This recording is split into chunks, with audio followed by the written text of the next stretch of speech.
Hello, everyone.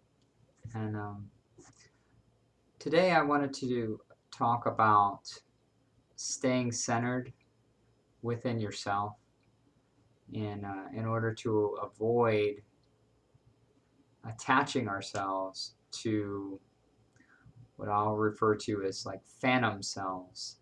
These essentially like mini ghosts that live our lives for us and create suffering for ourselves. That really is essentially, from what I've have discovered, I would say within the last, definitely within the last 2.5 months or so, these false selves that I've been bringing into my conscious awareness. I've been going through a very strong sense of negativity over the last uh, 2.5 months, and as uh, it's it's almost like burped up out of myself, I would say. And as I've discovered these things, I find that they were things that I attached to, um, usually conditioning patterns. There could be perhaps some things that maybe I picked up along the way as well, I'm sure, just through living through a fairly unconscious upbringing. And it's a little hard to describe, but basically we animate these certain thought forms. And as we animate these thought forms, they have this life that they live through us. And it's not us, it's a false self. It's this ego. But eventually, if we're not aware of it, and we need to be aware of it because it tends to be um, negatively focused, it starts to become louder and louder and louder in that it creates more and more suffering for ourselves. The reason why it's doing that, essentially, it can't help it. It's for one thing, it that's what it uses as fuel. These ghosts, that they use it as this negative energy. Eckhart Tolle refers to it as the pain body, but that's what it uses. It needs to feed on this pain, and so it'll go in through a cycle of coming in, going through a pattern of feeding on a certain negativity, and then it leaves and goes into a dormant stage, and then it'll come back and feed on a negative pattern and then leave. And it's it's basically, again, a thought form that we've identified with. It's useful in that, in getting louder in that sense, because it should inspire awareness and conscious attention to it, to wake yourself up out of it, and to realize that that's not you. If you can witness it, then it can't be you. Um, what's very helpful in discovering these false selves that we have is bringing a stillness into our daily life. And I've said this before, of course, creating spaces in our life, but what's really helpful is really coming into that still place during the day, so that way we can keep anchored into our being, so that when these false selves come through us to feed, we can catch it and dissolve these resistant patterns, these ghosts, these phantoms. Um, a thing that I was doing, again, a lot of these are from Eckhart Tolle, but they are helpful. He uses a lot of the energy body, which I was using some of that. Um, but I really enjoy listening to silence purposefully, listening to silence. That seems to really, it just automatically inspires stillness in yourself by listening to um, to silence, um, or noticing the space that is around you, noticing space in a room instead of the things that are in a room. Noticing the space, again, inspires stillness of mind. And those things in the beginning, you don't really notice what you're doing. I can honestly say that I didn't really understand what I was doing by doing it, because again, I was still partly identified with these ghosts of myself. And so the ghost's mind has no idea of what you're doing by doing these things, because again, it's coming from a different, it's coming from beyond the human thought pattern, the human conditioning pattern.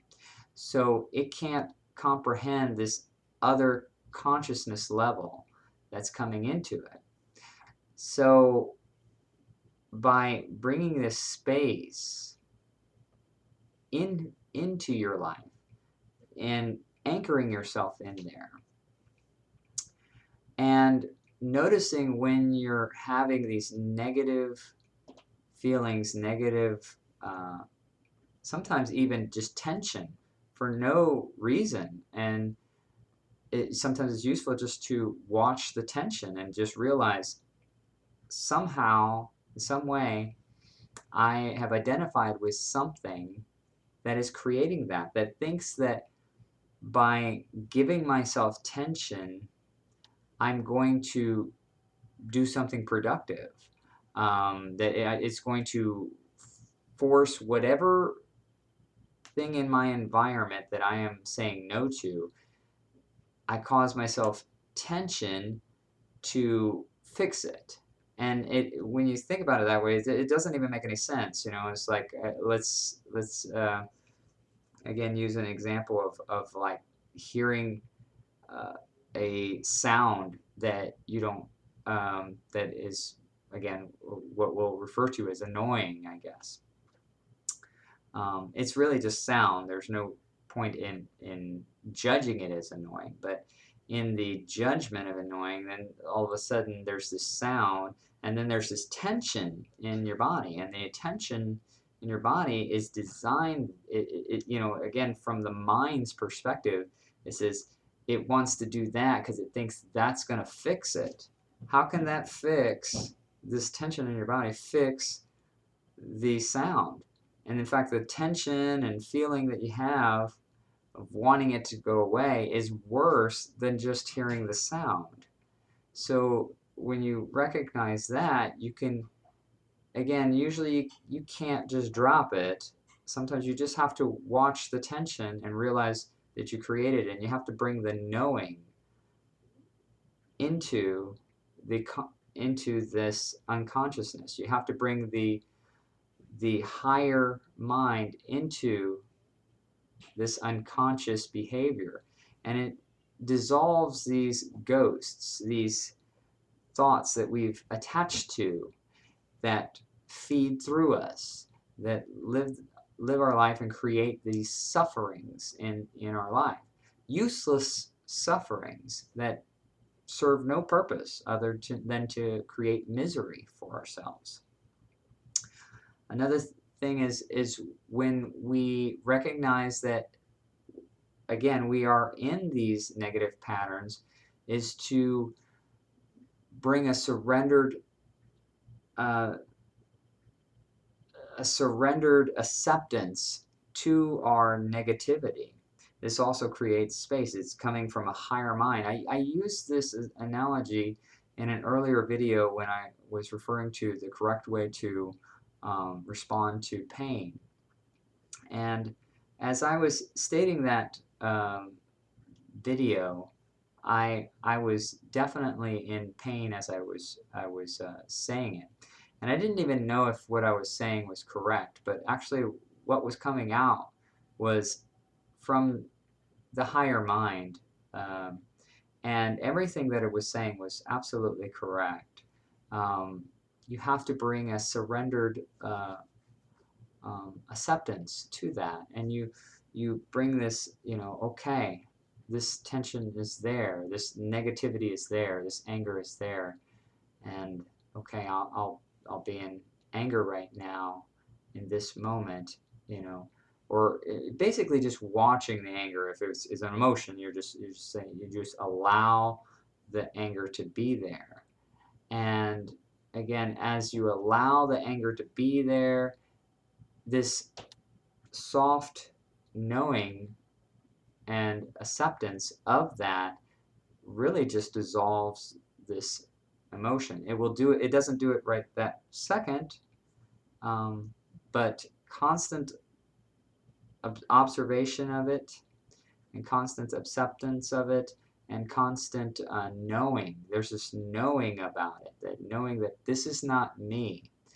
I didn't create this. Because if I had a choice, a conscious choice, I wouldn't have chosen suffering for myself. So when you bring this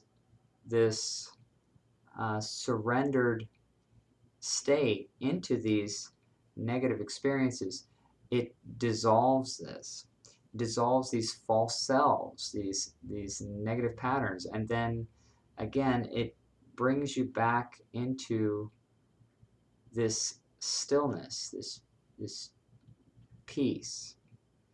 And I can understand now, even though I have never done it, why people would do a death meditation, because it does the same thing.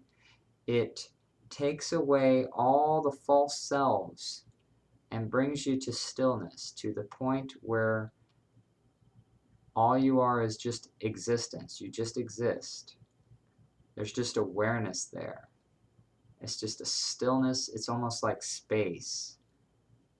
It's just, if there was just space here, there was no body, there was no thought, there was nothing there, just awareness. And that's what it brings you to. And that's your true core self, is just this stillness. And all the rest of it is just phantom selves. Some of them may be good, some of them maybe not so good. The ones that are not so good are the ones that we want. Again, if you have a choice, you want to try to bring that higher self, that higher consciousness into it, as in order to help transmute that energy into something more productive for yourself.